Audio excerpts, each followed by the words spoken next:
Soy Rosa, y juro por Dios que nunca pensé que vería el día en que mi propio hijo, mi Javier, me sacara a empujones de la casita que levanté con el sudor de mi frente. Terminar viviendo en un suru viejo, abrazada a una manta que ya no calienta, preguntándome a cada rato en qué esquina de la vida di la vuelta equivocada. Siento como si me hubieran metido un cuchillo de carnicero, de esos bien filosos, directo en el corazón. Una discusión, una sola, y todo lo que era mío, todo lo que yo quería, se hizo humo, como si nomás hubiera sido un sueño. Aquel día era martes. Lo recuerdo clarito porque el cielo estaba de un color panza de burro, de ese gris que te apachurra el alma y no te deja respirar. Javier entró a la salita, y se sentía una tensión en el aire, como cuando va a caer un aguacero. Andaba inquieto, no se estaba quieto. Algo no andaba bien, y yo lo sentía en los huesos, como sienten las viejas el dolor de reumas cuando va a cambiar el tiempo. Javier siempre fue un muchacho callado, de esos que piensan mucho las cosas. Pero ese día, detrás de su silencio, se veía que venía una tormenta. No me quería ver a los ojos, le sacaba la vuelta a mi mirada. «Amá, tenemos que hablar», me dijo, y la voz le salió rasposa, como si trajera un nudo en la garganta. El corazón me dio un brinco que casi se me sale por la boca. Me senté en el sillón, ese que rechinaba, y traté de calmarme, aunque por dentro sentía un hormiguero de puros nervios. «¿Qué pasa, mijo?», le pregunté, mientras retorcía el borde de mi blusa entre los dedos. No se anduvo por las ramas. «Amá, creo que ya es tiempo de que te vayas». Sentí que los oídos me zumbaban. Me dio un mareo, como si de un jalón me hubieran sacado toda la sangre del cuerpo. Apenas un mes atrás, le había puesto la casa a su nombre. La casita que era mi vida entera. Me dijo que era para empezar a hacer historial en el banco, para que le dieran crédito, para irse preparando para el futuro. Y yo, como siempre, le creí. Se me escapó una risa, pero sonó amarga, como a vidrios rotos. «Javier, esta es nuestra casa». Me dejé. La juventud criándote aquí adentro. ¿Te acuerdas de las noches de frío, cuando nos tapábamos en el sillón viejo a ver las caricaturas? El sillón chillaba cada que saltabas, pero no querías que lo cambiara porque decías que tenía alma. Todavía guardo esa cobija en el ropero. Lo sé, me cortó, y su voz sonaba a nada, sin sentimiento. Pero eso ya pasó, amá. Ahorita las cosas son diferentes. Lorena y yo necesitamos nuestro propio lugar. La casa está muy chica, y Lorena ya casi va a tener al bebé. Ocupamos el espacio para el niño. Creí que había oído mal. Lorena, mi nuera, embarazada de mi primer nieto. Yo sabía que la casa no era un palacio. Nomás tenía 2 cuartos, una salita, y la cocina donde le había preparado a Javier cientos de caldos de pollo. Pero nunca se me ocurrió que yo fuera un estorbo. Lorena salió de la cocina, sobándose la panza, con los ojos filosos, como 2 navajas. «Rosa, no es que queramos esto», dijo con una voz que cortaba el aire. «Pero la verdad es que no cabemos en esta casa. El bebé necesita su cuarto. Y yo quiero que mi hijo nazca en un buen ambiente, no viviendo con una vieja arrimada como usted. Supongo que me entiende, ¿verdad?» ¿Entender? Busqué en la cara de Javier algún rastro de aquel niño que corría a abrazarme todas las noches, susurrándome al oído: «Amá, tú eres todo mi mundo». Pero ese niño ya no estaba. En su lugar había un hombre que no conocía, que se quedaba callado, dejando que su mujer hablara por él. «Javier», le susurré, sintiendo cómo se me empezaban a aguar los ojos. «¿Te das cuenta de lo que estás diciendo? ¿Me estás pidiendo que me vaya de mi propia casa?» No me contestó, y ese silencio dolió más que cualquier grito. Me levanté, con las piernas temblándome como si fueran de gelatina, y me fui a mi cuarto. Me senté en la orilla de la cama, acariciando la colcha que yo misma había cosido cuando Javier era chiquito. Cada puntada era un recuerdo. Me puse a hacer la maleta. No porque estuviera de acuerdo, sino porque ya no tenía fuerzas ni para pelear. Sentía el corazón hecho 1000 pedazos, y no sabía ni cómo empezar a pegarlos. Metí en la maleta un par de zapatos gastados, el collarcito de plata que me dejó mi mamá y una foto de Javier de cuando cumplió 3 años, con la cara toda embarrada de pastel y una sonrisa que le llegaba de oreja a oreja. No más eché lo que cabía en una valija, chiquita, como si toda mi vida se pudiera guardar en unas cuantas cosas. Cuando salí arrastrando la maleta hacia la puerta, Lorena seguía ahí, parada, sobándose la panza. Ocupamos el cuarto para el bebé, Rosa. Ya verá que le va a ir bien, me dijo, sin que se le moviera un solo músculo de la cara. La miré con ganas de gritarle que no me iba a ir bien, que yo les había dado todo, que esta casa la pagué con mi sudor, y que ahora me trataban como a un traste viejo. Pero no dije nada. Javier estaba detrás de ella y por fin habló. «Amá, déjame te llevo la maleta al carro». Negué con la cabeza, y la voz se me quebró. «No ocupo tu ayuda», le dije, con los ojos llenos de lágrimas que ya no podía aguantar. Empezó a llover, unas gotas gordas y frías que me pegaban en la cara y hacían que todo se viera borroso. La calle, las casas y el sentimiento de abandono que me estaba comiendo por dentro. Me subí al Tsuru, mi carro viejo que me había acompañado por más de 15 años. Abrí la puerta de atrás, aventé la maleta y me senté del lado del conductor. Me temblaban las manos cuando metí la llave para prenderlo. No sabía a dónde ir. No tenía planes, no tenía ahorros. Era nomás una mamá que se había sacrificado toda la vida por su hijo y que de repente se había vuelto un estorbo fácil de tirar a la basura. Mientras me alejaba por la calle, no dejaba de ver por el espejo de atrás, esperando, rezando para que Javier saliera corriendo, para que me dijera que se había equivocado, para que me rogara que me quedara. Pero no lo hizo. Y fue ahí cuando la verdad me pegó como una bofetada. Manejé sin rumbo, sin un lugar a donde llegar. No más con el dolor que me picaba en el pecho y el ruido de la lluvia pegando en el parabrisas. En algún lugar muy adentro de mí, sabía que este era el principio de algo nuevo, pero ese día, en ese momento, todo se sentía como el final. El final de mi vida, de todo lo que yo había conocido. El día en que mi mundo se vino abajo. También fue el día en que entendí que si quería seguir viva, tenía que empezar de cero, aunque no tuviera ni idea de cómo. La gente me lo decía seguido. «Rosa, estás chiqueando mucho a ese muchacho». Pero ¿cómo no hacerlo? Si Javier era el aire que respiraba, la razón por la que me levantaba cada mañana. Cuando su manita chiquita apretó mi dedo el día que nació, me hice una promesa en silencio. «Te voy a dar una vida mejor que la mía, mijo, aunque me cueste todo lo que tengo». Su papá se fue cuando Javier apenas tenía 2 años. Una mañana se paró en la puerta y nomás dijo que él no había nacido para esta vida de batallar. Y se largó, sin un adiós, sin un peso para la leche, dejándome sola con un niño chiquito y un montón de deudas que se apilaban como nubes de tormenta. Todavía me acuerdo del día que conseguí mi segunda chamba. De día era mesera en una fonda cerca del mercado de dulces, y de noche me iba a limpiar oficinas, a tallar baños y sacar la basura, mientras Javier se quedaba dormido en casa de la vecina, doña Elia, que se apiadaba de nosotros.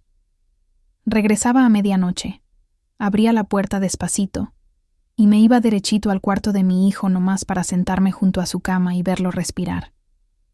La mayoría de esas noches me quedaba sin cenar. Le decía a Javier que no tenía hambre, aunque las tripas me chillaran de coraje. Si nomás alcanzaba para un plato de comida, ese plato era para él, siempre para él.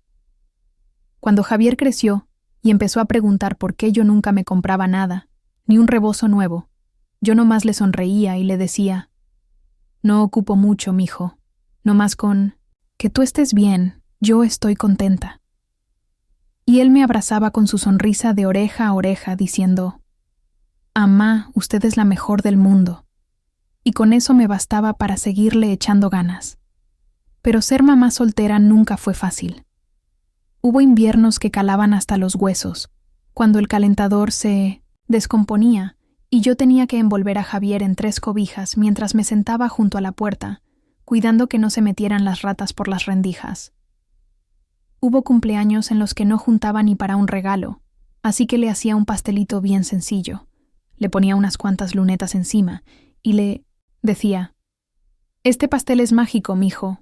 Es justo el que siempre has querido. ¿A que sí?». Javier nunca se quejó. Nunca me hizo sentir que le faltaba algo o que yo era una mala madre. Y por eso lo quería todavía más. Cuando empezó a sacar 10 en la escuela, a ganar diplomas y medallas, yo sentía que todo mi esfuerzo había valido la pena. Enmarcaba cada certificado y lo colgaba en la pared despintada del departamentito que rentábamos, como si fueran los trofeos de mi propia vida. Le decía siempre: «El estudio es la llave para que seas libre, mijo, para que no tengas que andar batallando, cada día como yo». Y él me escuchaba. Javier le echó muchas ganas a la escuela y lo aceptaron en la Universidad Michoacana. El día que le llegó la carta, entró corriendo a la cocina, la levantó en el aire y gritó con lágrimas en los ojos: «Amá, lo logré, me quedé». Yo también lloré, no nomás de alegría, sino también porque no sabía de dónde íbamos a sacar el dinero para pagar ese sueño. No tenía ahorros, no tenía a nadie que me ayudara. Nomás un guardadito que había estado juntando en secreto, peso por peso.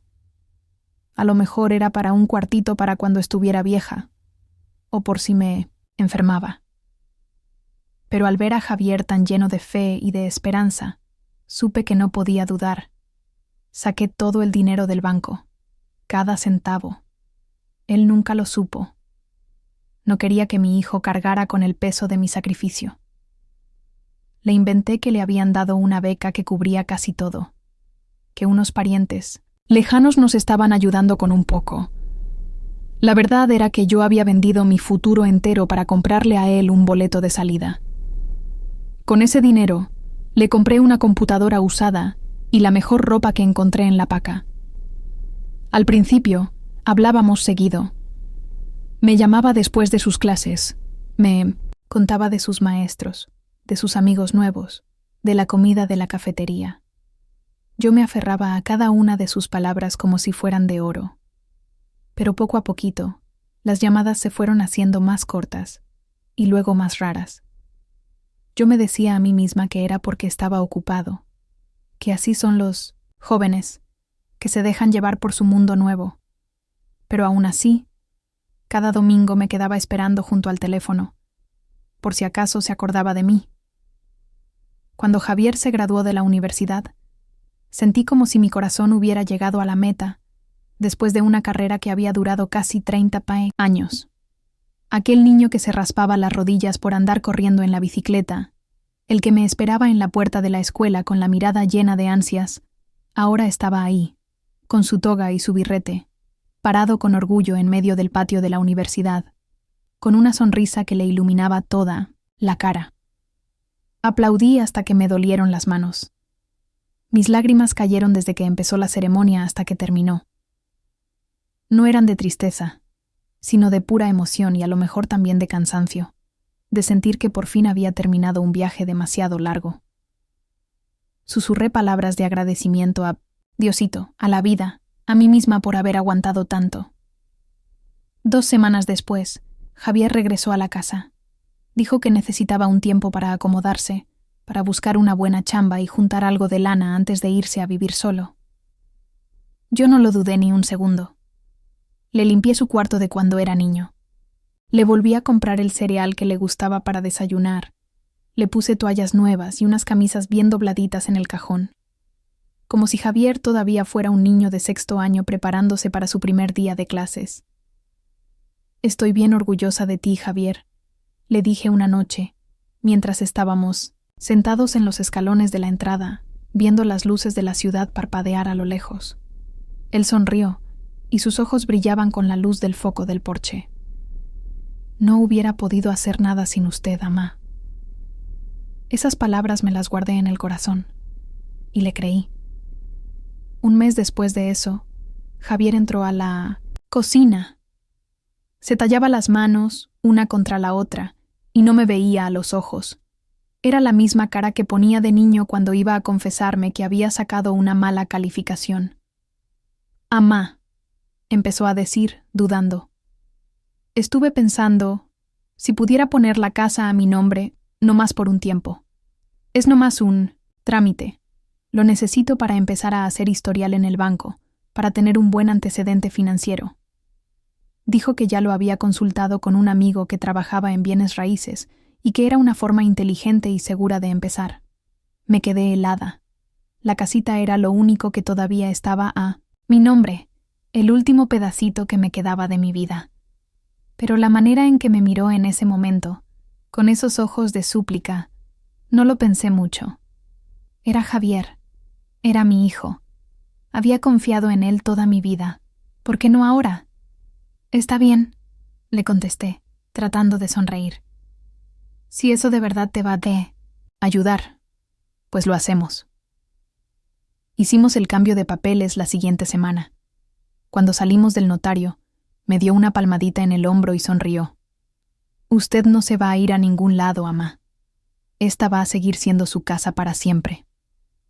Quise creerle, de verdad que quise. Pero 2 semanas después, las cosas empezaron a cambiar.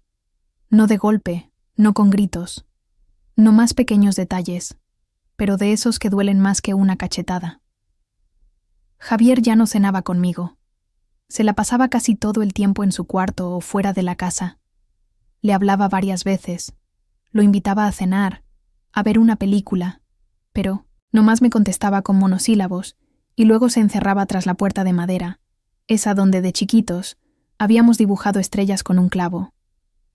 Cada vez que intentaba platicar con él, Javier andaba distraído, con los ojos pegados al celular o viendo para otro lado. Entre nosotros ya no había pláticas, nomás un silencio largo y pesado, como si tuviéramos piedras en el corazón. Aquella noche, después de que me corrió, estacioné el Tsuru en un rincón apartado del estacionamiento de una gasolinera en la salida a Pátzcuaro, cerca de una malla de alambre donde casi nadie se fijaba. Esta área de descanso no tenía nada de especial. Una tiendita, unas bombas de gasolina y un baño público que siempre olía a cloro. Pero para mí, en ese momento, era todo mi mundo. No tenía dinero, no tenía a dónde ir, y la primera noche en mi carro fue la más dura de todas. Pero no fue la última. El encargado de la gasolinera, un señor ya grande y amable, me dejó quedarme. Me dijo que mientras no diera problemas, no había bronca. Cubrí las ventanas del Tsuru con unas toallas viejas para que no entrara la luz y para que los curiosos no estuvieran viendo para adentro. Eran las mismas toallas que siempre traía en la cajuela para limpiar los asientos cuando Javier, de chiquito, derramaba su refresco. Ahora eran mis cortinas, lo único que me separaba del mundo de afuera. Me acurruqué con la manta delgadita, tratando de dormir. Pero el asiento de atrás era angosto, me dolía la espalda y el frío se colaba por los vidrios y me hacía temblar. Cada ruidito, el sonido de las llantas en la grava, el portazo del baño o las risas de alguien a lo lejos, me hacía brincar del susto. Apreté con fuerza las llaves del carro, lista para arrancar si alguien golpeaba la ventana. Trataba de mantenerme limpia, aunque no era nada fácil. Cada mañana me metía a escondidas al baño público de la estación, bien tempranito, cuando todavía no había mucha gente. Llevaba una bolsita de tela con mi cepillo de dientes, un pedacito de jabonzote y un enjuague bucal barato. El agua tibia del lavabo, era el lujo más grande que tenía.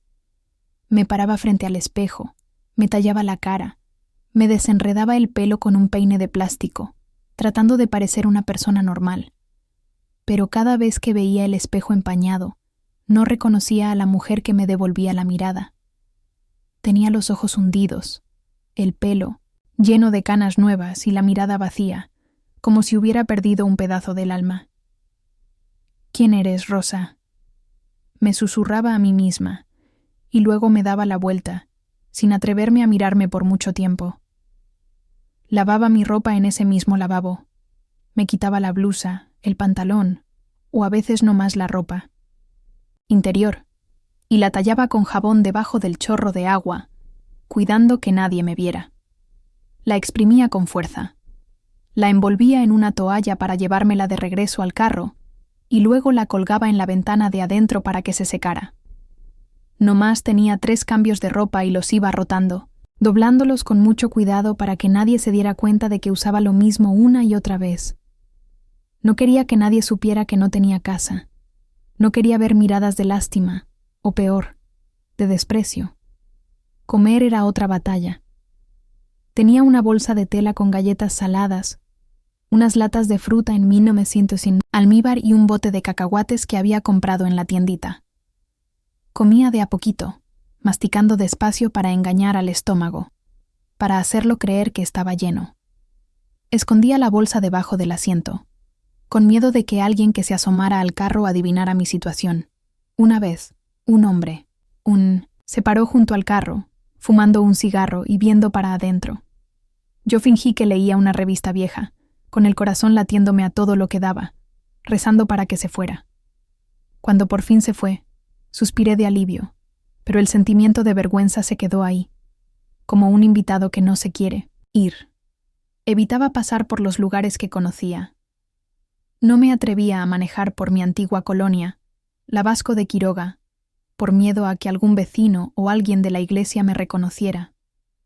Aprendí a hacer que la ropa arrugada pareciera a propósito, a mantener mis zapatos limpios, mis uñas cortadas.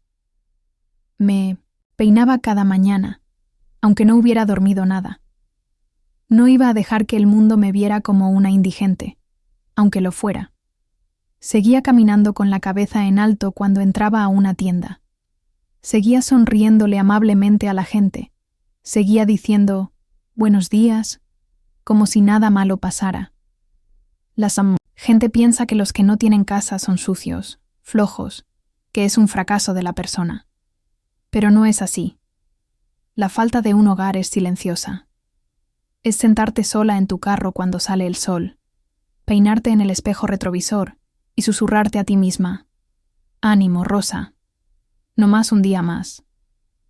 Es aprender qué gasolinera tiene los baños más decentes, qué tiendita no te corre por sentarte en un rincón a comerte un plátano que compraste con tus últimos pesos.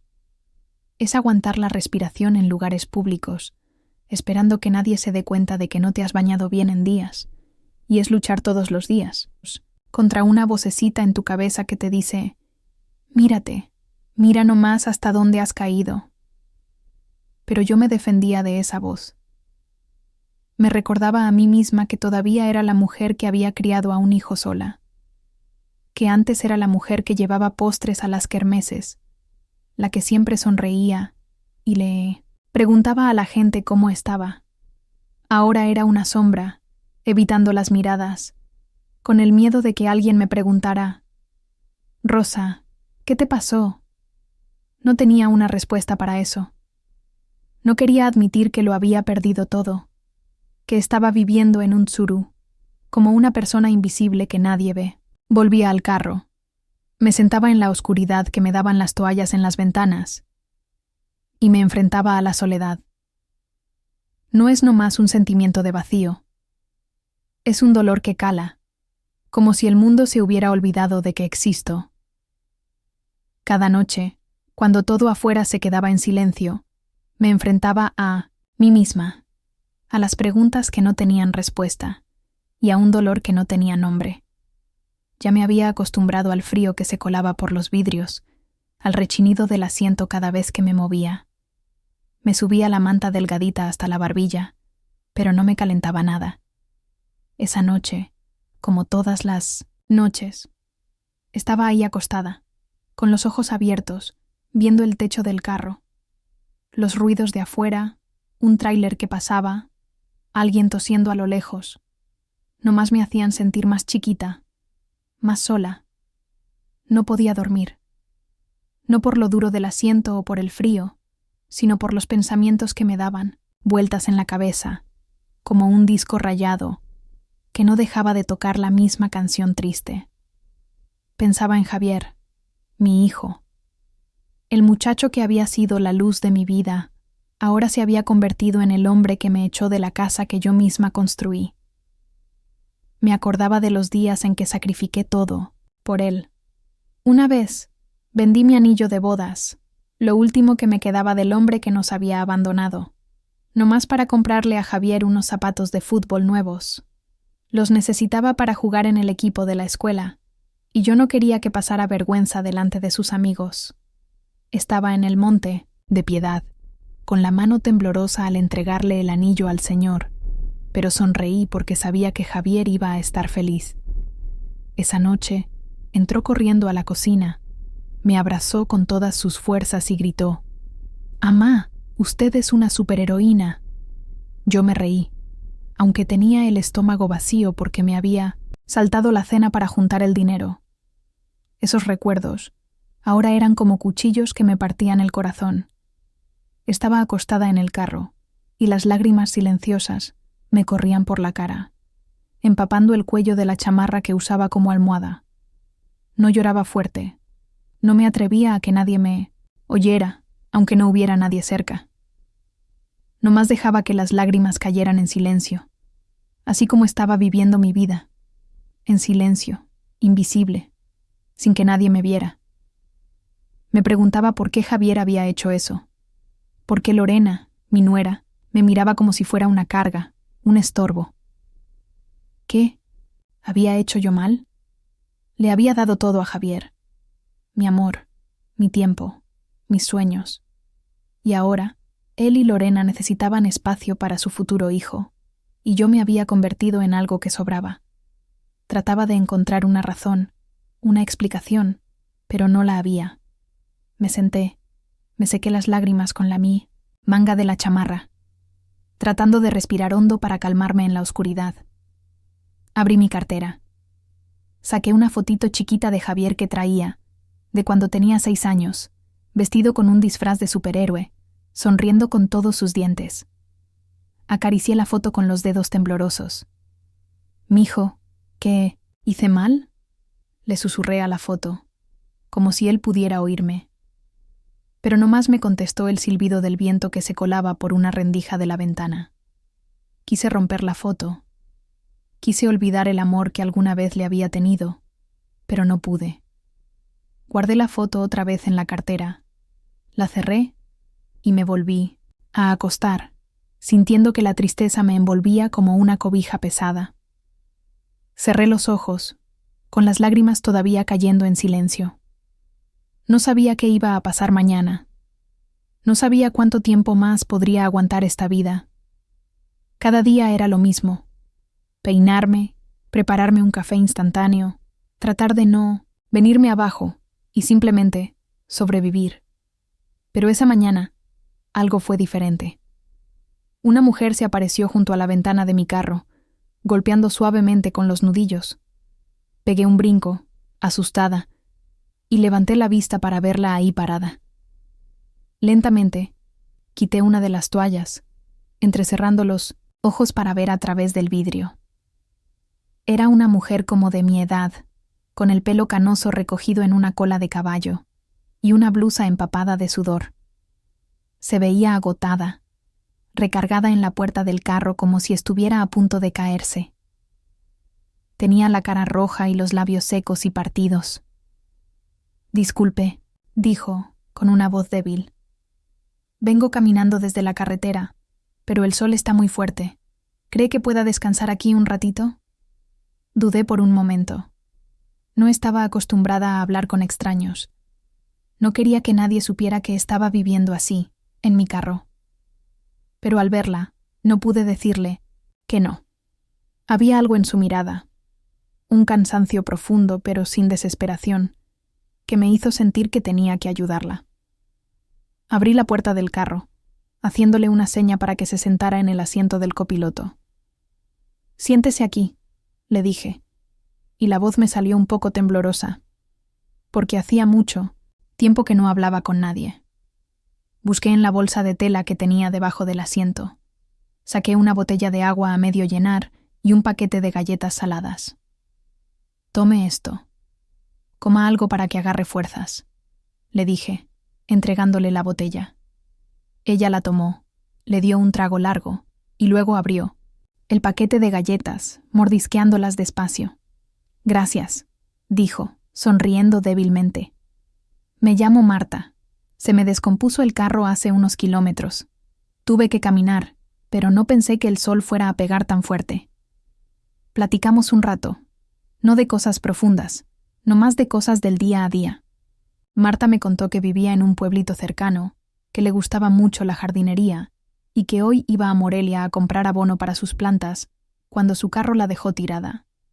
Yo le conté algunas cosas del clima, del calor, pero no dije nada de mí. Tenía miedo de que si abría la boca, se me saldría todo. La falta de un hogar, el dolor que me estaba partiendo en dos. Pero Marta no preguntó. Ella nomás se sentó ahí, comiendo sus galletas, tomando agua y sonriendo cada vez que yo decía algo. Por primera vez en muchas semanas, sentí que estaba hablando con una persona, no con la oscuridad dentro de mi carro. Marta descansó como media hora. Luego se levantó, dándome las gracias otra vez. «Es usted muy amable», dijo, con una mirada cálida. «Ya veré cómo le hago para regresar. Luego se lo agradezco». Negué con la cabeza, diciéndole que no era necesario, pero ella nomás sonrió y se fue, caminando. Su figurita se fue perdiendo bajo el sol. Me quedé sentada en el carro, sintiéndome extraña. No sabía por qué la había ayudado, pero hacerlo me hizo sentir más ligera, como si todavía tuviera algo de valor, aunque solo fuera una botella de agua y unas galletas saladas. Al día siguiente, como a mediodía, estaba sentada en el carro, hojeando una revista vieja que me había encontrado en la estación de gasolina, cuando oí que golpeaban la ventana. Quité la toalla y era Marta. Llevaba una blusa limpia, el pelo bien peinado, y traía en las manos un recipiente de plástico. «Le traje esto», dijo, pasándome el recipiente por la ventana. Lo abrí. El olor a galletas caseras me llenó la nariz. Olía delicioso, a vainilla, y me hizo acordar de los días en que yo le horneaba galletas a Javier. «Las hice esta mañana», dijo Marta sonriendo, «en agradecimiento por lo de ayer. Sin usted, yo creo que me hubiera desmayado en la carretera». Tomé el recipiente de galletas, con la mano temblorosa. Quise decir algo, pero sentí un nudo en la garganta. No tenía por qué molestarse, le susurré, sintiendo que se me aguaban los ojos. Marta me miró, y su mirada era suave, como si pudiera ver todo lo que yo estaba escondiendo. «La he visto estacionada aquí por varios días», dijo con la voz bien bajita. «Yo sé lo que se siente no tener a dónde ir. Si no le molesta, tengo un cuartito de sobra en mi casa. Se puede quedar unos días para que descanse un poco». Me quedé sin aire. Quise decirle que no. Quise aferrarme al poquito de orgullo que me quedaba. No quería ser una carga para nadie. No quería que nadie me tuviera lástima. Pero en la mirada de Marta no había juicio. No había nada de eso. Nomás había comprensión, como si ella ya hubiera estado en mi lugar. «Nomás unos días», dije, con la voz ahogada, sin atreverme a mirarla a los ojos. «Gracias, Marta». Ella asintió sonriendo. «Está bien. Cuando esté lista, véngase. Vivo aquí cerquita». Después de que Marta se fue del estacionamiento ese día, me quedé en el carro, abrazando el recipiente de galletas de vainilla que me había dado, dándole vueltas a su invitación. «Tengo un cuartito de sobra en mi casa», había dicho, con su voz suave pero firme. «Se puede quedar unos días para que descanse un poco». Había dicho no más unos días, pero en el fondo yo tenía miedo. Miedo de convertirme en una carga. Miedo de enfrentarme a las miradas de lástima. Miedo de que si aceptaba, estaría admitiendo que ya no me quedaba nada. Había vivido toda mi vida sacándome adelante sola, criando a Javier sola, pagando la hipoteca de la casa, sola. Aceptar la ayuda de una extraña me hacía sentir como si estuviera perdiendo el último pedacito de dignidad que me quedaba. Pero esa mañana me desperté en el tsuru con la espalda adolorida y el cuello tieso, y supe que no podía seguir así para siempre. Saqué el papelito que Marta me había dejado con su dirección y decidí manejar hasta allá. La casa de Marta estaba en una callecita tranquila, de esas empedradas. Era una casa chiquita pero bonita, con una cerca de madera blanca y unas macetas con geranios en el porche. Estacioné el carro, apagué el motor y me quedé sentada un momento, con las manos apretando el volante. ¿Puedes hacer esto, Rosa?, me susurré, tratando de juntar el valor que se me había ido. Salí del carro, arrastrando mi maleta chiquita con los pocos trapos que tenía y las cuantas cosas que me quedaban, y toqué la puerta. Marta abrió la puerta, y su sonrisa era tan cálida como el sol de la mañana. «Viniste», dijo, como si ya supiera que iba a llegar. «Pásale, no seas tímida». Entré, sintiéndome extraña de estar parada dentro de una casa otra vez. El olor a madera vieja, el sonido de un reloj de pared haciendo tic-tac, la luz suave que entraba por la ventana. Todo se sentía ajeno y a la vez familiar. Marta me guió por una salita, chiquita con unos sillones gastados y un librero lleno de novelas viejas. «Este es tu cuarto», dijo, abriendo la puerta de una habitación pequeña.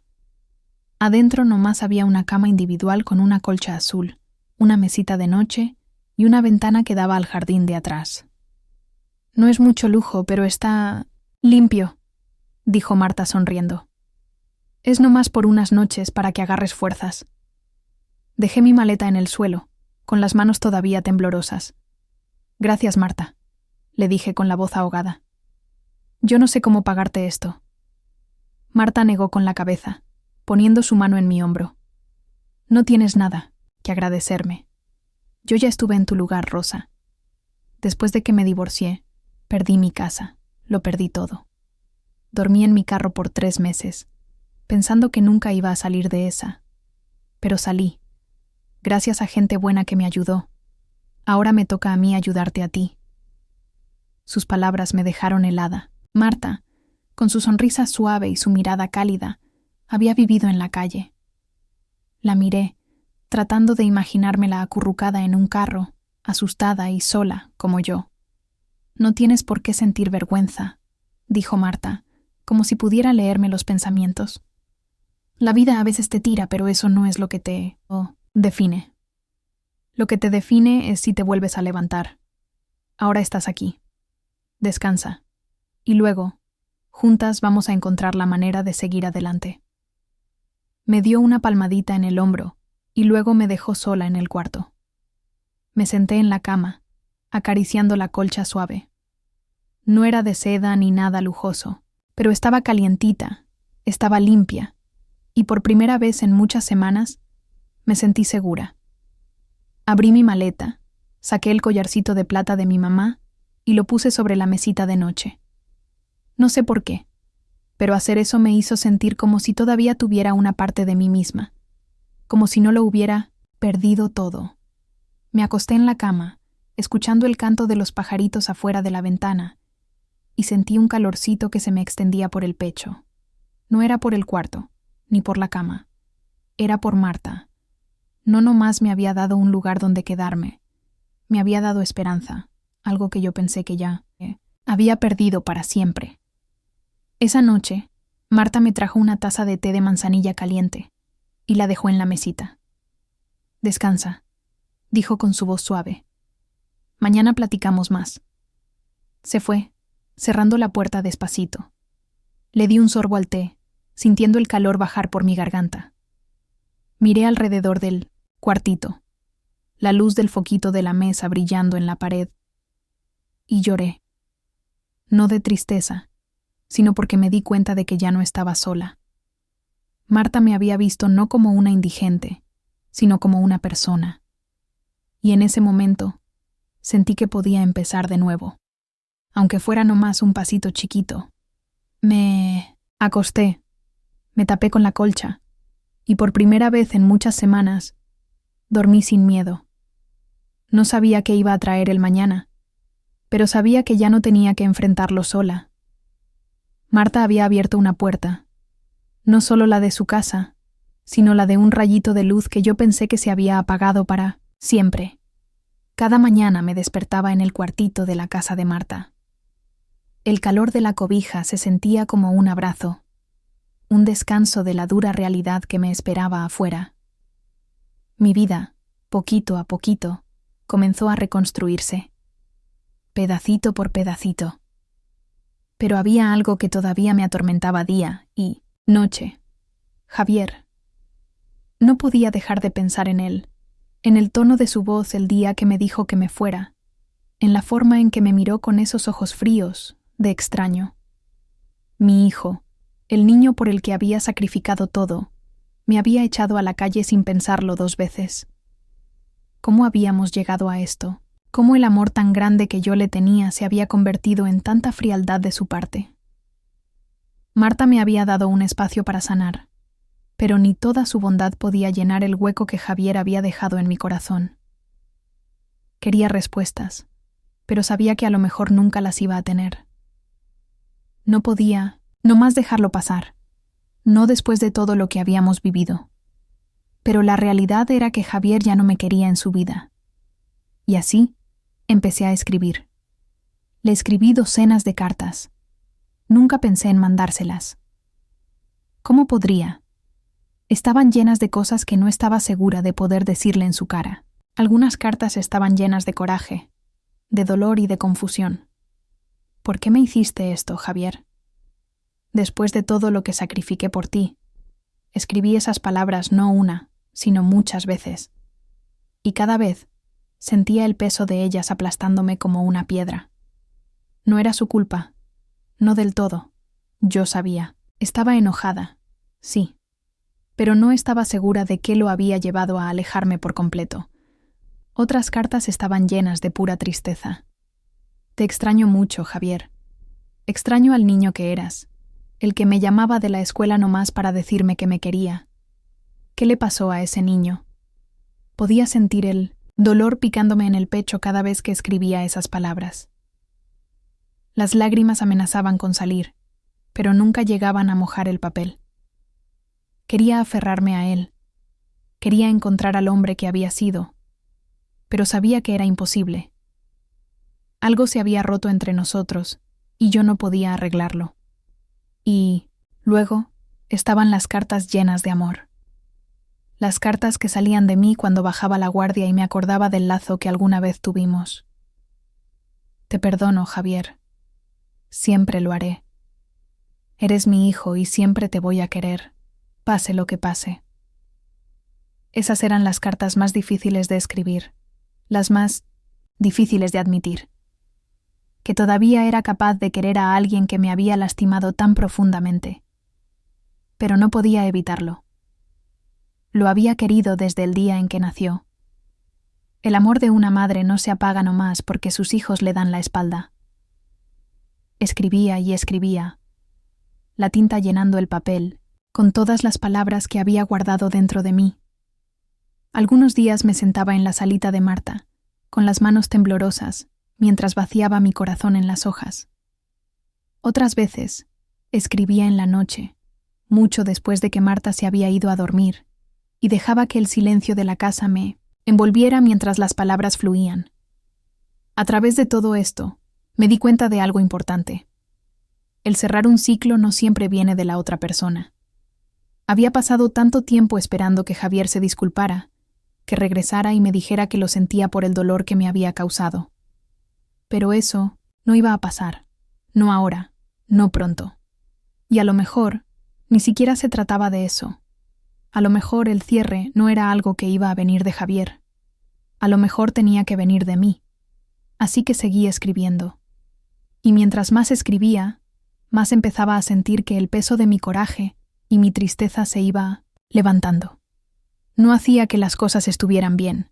No reparaba los pedazos rotos de mi corazón, pero me ayudaba a soltarlo. Ya no me aferraba a la esperanza de que Javier cambiara, de que de repente se diera cuenta de todo lo que yo había dejado por él. Estaba soltando la necesidad de su aprobación, de su amor. de su perdón.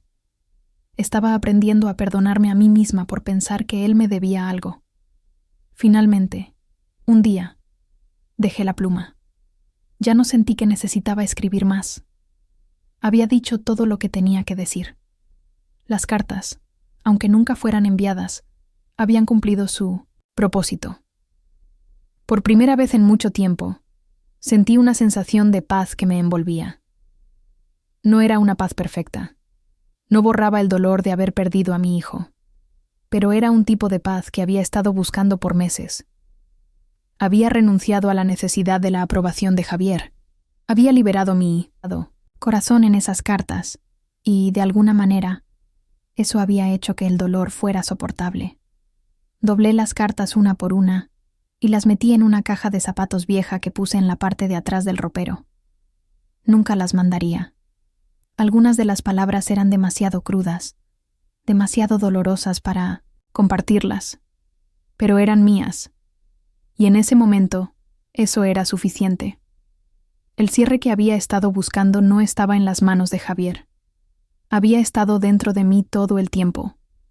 Mientras estaba sentada ahí, en el silencio del cuarto, dejé que la tranquilidad me rodeara, sabiendo que había dado un paso más hacia la curación.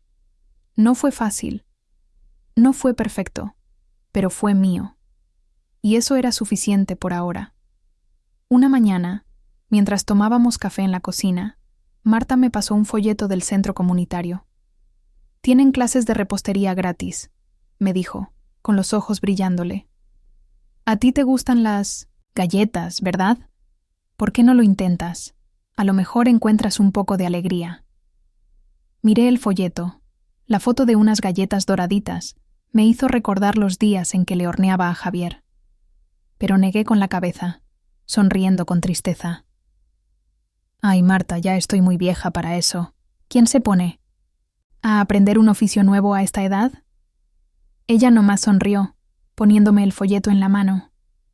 «No estás vieja, Rosa. Nomás estás empezando un capítulo nuevo. Inténtalo». Llevé el folleto a mi cuarto y lo dejé en la mesita, junto a la caja de cartas que le había escrito a Javier. Lo miraba todos los días, luchando contra el miedo de fracasar. No había aprendido nada nuevo desde que dejé la secundaria. Había trabajado de mesera, de limpiadora, criando a mi hijo. Chambas que no pedían títulos, no más fuerza y aguante. Pero había algo en las palabras de Marta que me hacía querer intentarlo.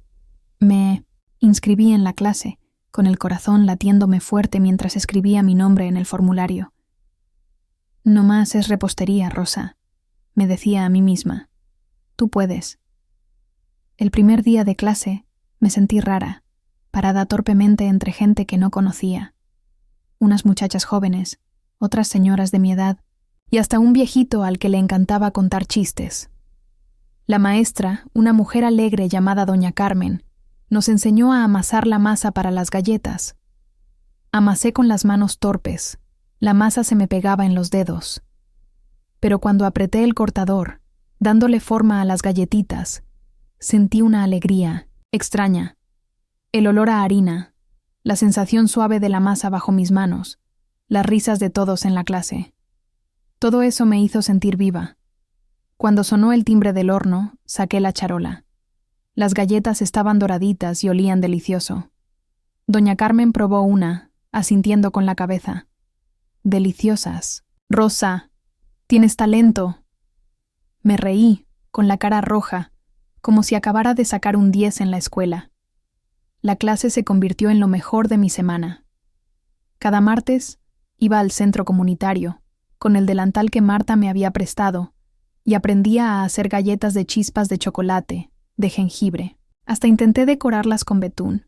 Una vez, una niñita de la clase se comió mis galletas, sonriendo de oreja a oreja. «Usted hace las galletas más ricas que mi mamá», dijo la niña. Me reí, con el corazón calientito. Empecé a llevarle galletas a Marta, y ella no paraba de elogiarlas. «Deberías poner una panadería, Rosa», decía, guiñándome un ojo. Yo nomás me reía, pero por dentro me sentía orgullosa. Estaba haciendo algo, no solo para mí, sino también llevando un poquito de alegría a los demás. Pero sabía que hacer galletas no era suficiente para reconstruir mi vida. Necesitaba un trabajo, necesitaba dinero, necesitaba ser independiente otra vez. Marta me señaló una tiendita de abarrotes cerca de su casa, que estaba buscando a alguien para trabajar medio tiempo. Me puse mi blusa más limpia, me peiné con cuidado y fui a pedir la chamba. El dueño, un hombre de mediana edad, llamado Don Memo, me miró con desconfianza. ¿Ha trabajado de cajera antes?, preguntó. Negué con la cabeza, con toda honestidad. No, pero aprendo rápido. Soy muy trabajadora. Don Memo asintió, pasándome un formulario. Pruébale una semana, a ver cómo te va. El primer día en la tienda, abarrotes, la esperanza. Me sentía torpe con el escáner de los códigos de barras. Se me olvidaba cómo marcar los precios. Los clientes hacían fila. Algunos suspiraban con impaciencia, y yo quería salir corriendo. Pero me acordé de las palabras de Marta. No más hazlo, Rosa. Si te equivocas, aprendes. Me quedé preguntándole a mis compañeros, apuntando cada paso.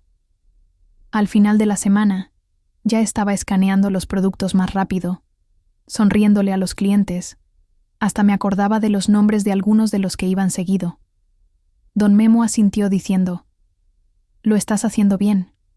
Quédate». El día que recibí mi primer sueldo, sostuve el sobre delgadito, con el corazón latiéndome fuerte. Lo abrí y vi el cheque chiquito. Apenas alcanzaba para la comida y para pagar la gasolina, pero para mí era un tesoro. Llegué a casa de Marta, corrí a la cocina, agitando el sobre frente a ella. «Lo logré», le grité, riéndome como una niña. Marta me abrazó, con los ojos brillándole. «Sabía que podías hacerlo, Rosa». Me senté, con las manos todavía apretando el sobre, y lloré. No de tristeza, sino de orgullo. Por primera vez en muchos meses, sentí que no solo estaba sobreviviendo, estaba viviendo. Estaba reconstruyendo mi vida de entre los pedazos rotos. Llevé algunas galletas de la clase a la tienda, dejándolas en el mostrador para los clientes. Una viejita que fue a comprar leche probó una y dijo, «¿Quién hizo esta delicia?». Me reí diciendo, «Yo la hice». La viejita asintió, compró otro refresco y dijo, «Mija, tienes talento». No era ninguna mija. Ya tenía 55 años, pero sus palabras me hicieron sentir joven otra vez, fuerte otra vez. Estaba parada detrás del mostrador, viendo a la gente entrar y salir, y me di cuenta de que me estaba encontrando de nuevo a mí misma. Cada día, cada galleta, cada cheque de pago. Sentía que le debía a Marta más de lo que podía expresar con palabras. Me había dado un hogar cuando yo nomás tenía mi carro. Me había dado esperanza cuando pensé que ya no me quedaba nada. En casa de Marta aprendí a reír de nuevo, a vivir. Pero sabía que no podía quedarme ahí para siempre. Le estaba muy agradecida, y cuando mi sueldo de la tiendita empezó a acumularse, quise tener mi propio espacio. No porque no quisiera a Marta, sino porque no quería ser más una molestia. Quería demostrarle y demostrarme a mí misma que podía valerme por mí misma, que su bondad no había sido en vano. Empecé a buscar un departamentito hacía unas semanas, cuando los chequecitos de la tienda y la alegría de la clase de repostería me dieron el valor suficiente para pensar en un nuevo comienzo. Marta fue la que me sembró la idea. Una noche, mientras tomábamos té, me pasó el periódico, señalando la sección de rentas. «Necesitas tu propio espacio, Rosa», dijo, con su voz firme pero suave. «No es que no quiera que te quedes, es que te mereces un lugar al que llamar tu hogar». Tomé el periódico, con el corazón latiéndome fuerte. Sabía que tenía razón. Pero la idea de rentar un apartamento me asustaba. Nunca había hecho esto sola. Cuando era joven, renté con mi marido, y luego compramos la casita para Javier. Ahora, A mis 55 años, tenía que aprender a empezar de cero. Llamé a algunos números del periódico, me vi con algunos dueños, pero la mayoría querían contratos largos o depósitos muy grandes. Estuve a punto de rendirme, pensando que iba a depender de Marta para siempre. Pero entonces vi un anuncio chiquito. Departamento de una recámara, barato, cerca del centro. Llamé de inmediato. Hablé con la dueña, la señora Elvira, una mujer mayor con una voz rasposa. El departamento está viejo, no está bonito, pero está limpio, me dijo por teléfono. ¿Quiere verlo? Hice una cita, llevándome el sobre con mis ahorros, con la mano temblorosa mientras manejaba hacia allá. El departamento estaba en el segundo piso de un edificio, antiguo en el centro histórico. Las escaleras de madera rechinaban con cada paso. La señora Elvira abrió la puerta y entré a un cuartito.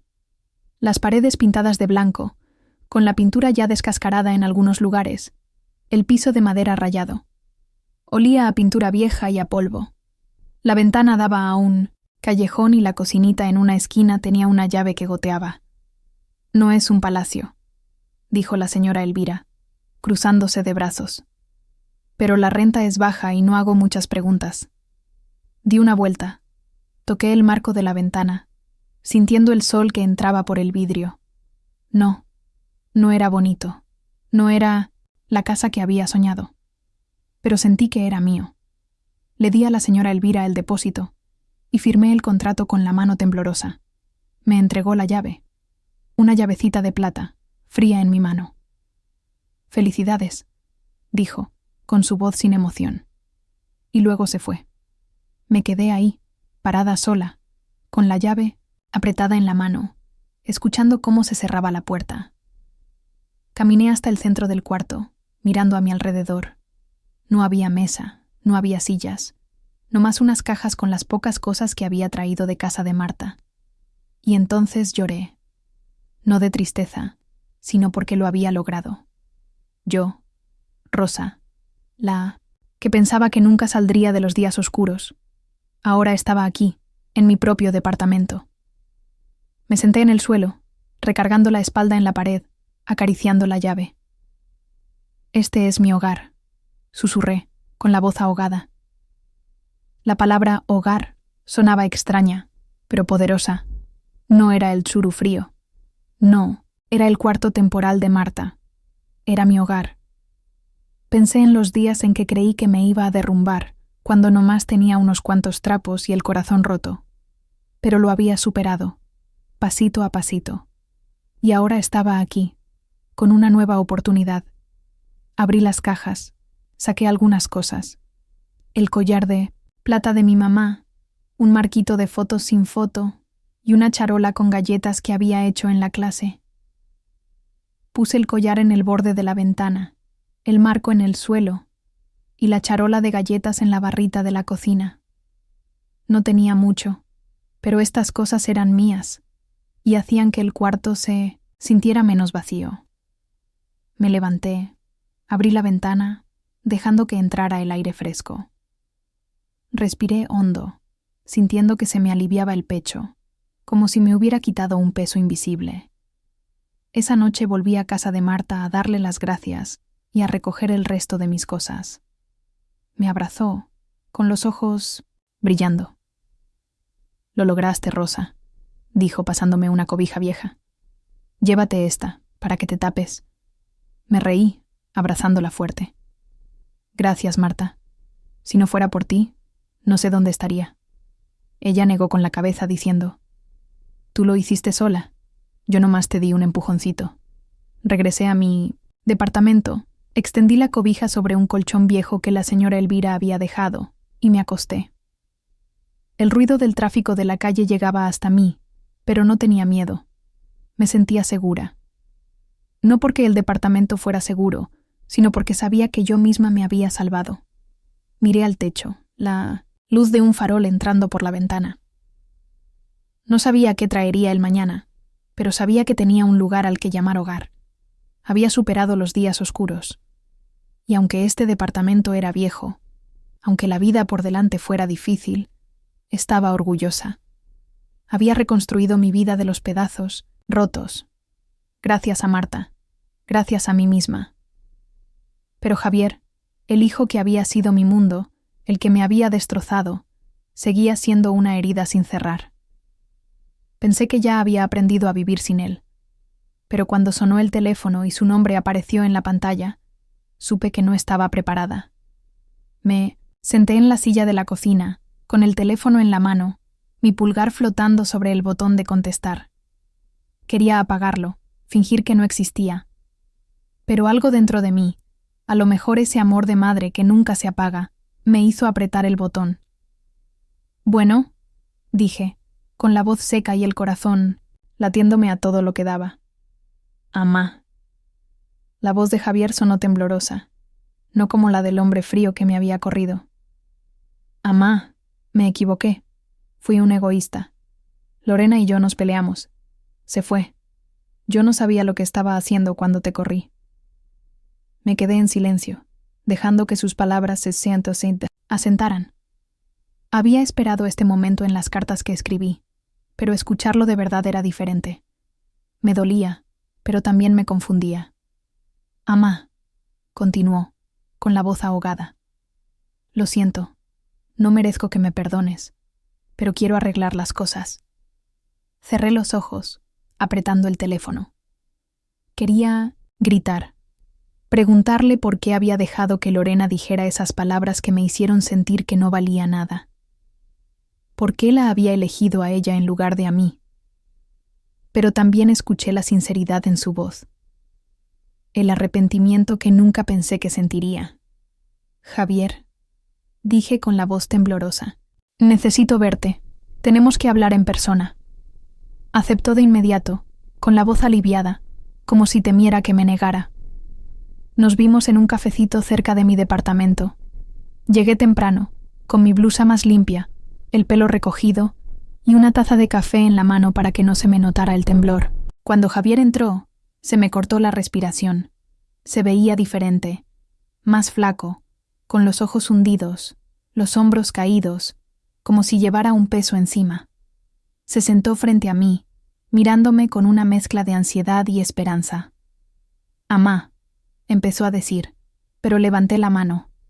«Déjame hablar primero», dije, con la voz tranquila pero firme. Respiré hondo, sintiendo como si todas las cartas que había escrito cobraran vida. «Javier, tú y Lorena me lastimaron mucho. Me echaron de mi casa, de tu vida, como si yo fuera nada. Te di todo, mi tiempo, mi energía, mis sueños.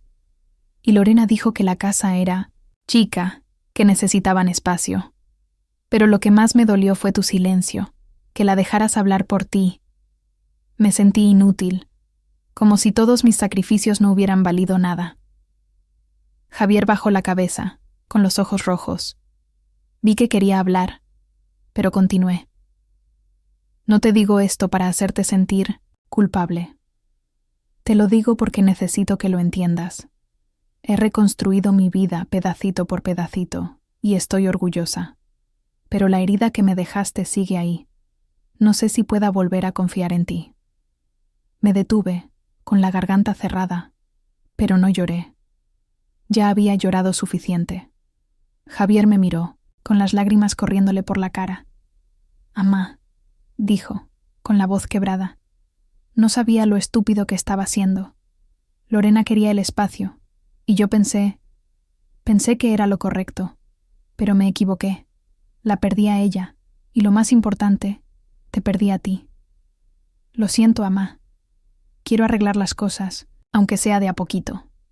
Se secó los ojos, y por un momento vi al Javier que era antes, al niño que me abrazaba susurrando que yo era su superheroína.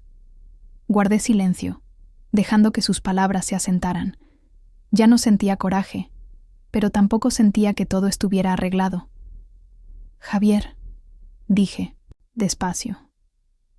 «Escucho tu disculpa y sé que es sincera, pero no puedo hacer como si nada hubiera pasado. Estoy aprendiendo a vivir para mí, y perdonar no significa olvidar. Te perdono, porque no quiero guardar rencor en mi corazón. Pero tú necesitas tiempo, Y yo también. Él asintió, con los ojos todavía rojos. Entiendo, mamá. Solo quiero volver a intentarlo. Quiero que vuelvas a estar orgullosa de mí. Sonreí, una sonrisa chiquita, frágil. Ya empezaste. Cuando me llamaste, le dije. Sigue así, Javier, pasito a pasito. Estiré la mano sobre la mesa y toqué la suya por primera vez en muchos meses. No borró el dolor, pero fue un comienzo. Salí del café, caminando bajo el sol de la tarde. Todavía sentía la herida, pero ya no pesaba tanto. Había aprendido que el perdón era para mí, no para él. Mi vida no era un cuento de hadas, pero era mía, y la quería.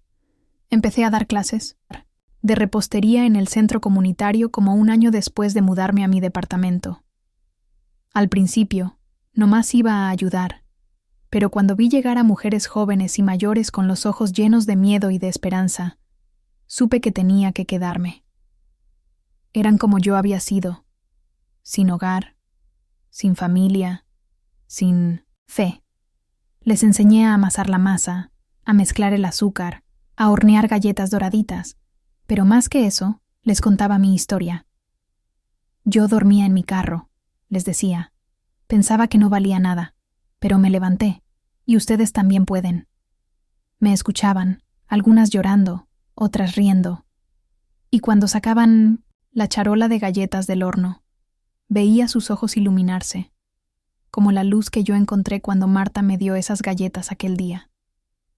Cada martes, ahí estaba yo, guiándolas. No tengan miedo de que la masa se les pegue en las manos, les decía. Es señal de que lo están haciendo bien. Marta seguía siendo mi mejor amiga. Nos veíamos varias veces a la semana. Sabía que estaba orgullosa de mí. Eres la prueba de que se puede, Rosa, me decía, guiñándome un ojo. Yo nomás te di un empujoncito, pero tú caminaste todo el camino. Me reía, sabiendo que sin ella, a lo mejor seguiría perdida. Con sínodes en Javier, las cosas seguían siendo complicadas. Hablábamos, no seguido, pero lo suficiente para saber que lo estaba intentando. Regresó con Lorena y tuvieron una niña. Mi nieta. La conocí varias veces, sosteniéndola en mis brazos, sintiendo una mezcla de alegría y dolor. Lorena seguía siendo Lorena, no muy amigable, pero ya no tan fría. La acepté, no por ella, sino por Javier y por mi nieta. Pero puse mis límites. Quería a Javier, pero no iba a dejar que él ni nadie me lastimara otra vez. Aprendí que el amor no significa sacrificarlo todo. Es saber lo que vales, saber cuándo decir hasta aquí. Hay días en que me miro al espejo y veo más canas, más arrugas, pero también veo a una mujer fuerte.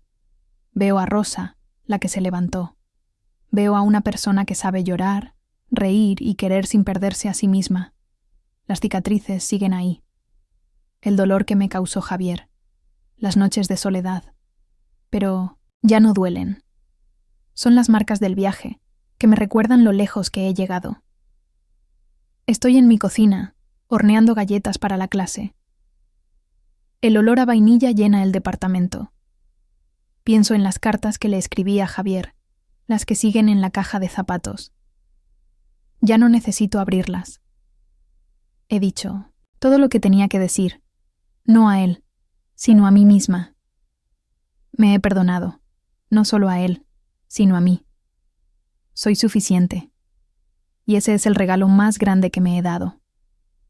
Salgo al balconcito, viendo las luces de la calle. La vida no es perfecta.